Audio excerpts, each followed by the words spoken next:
Kapten tim Sriwijaya FC Muhammad Nur Iskandar akui punya kenangan manis dengan Semen Padang FC.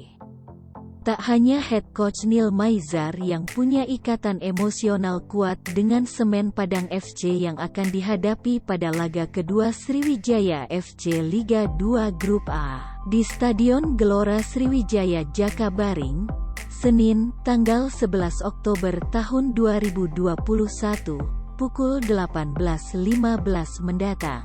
Kapten tim Sriwijaya FC Muhammad Nur Iskandar pun juga mengakui memiliki kenangan manis yang tak terlupakan dengan tim mantan yang berjuluk Kabau Sirah ini. Pria yang memelihara jenggot ini mengaku meski cukup lama bersama tim asal ranah Minangkabau, namun ia akan profesional all out memberikan yang terbaik kepada klub tempatnya bekerja saat ini. Sejak dilakukannya uji coba melawan tim Depati Bahrim Babel di Palembang, Muhammad Nur Iskandar sudah diberi kepercayaan menyandang ban kapten di lengan kirinya. Jangan lupa subscribe, share, komen, dan like ya!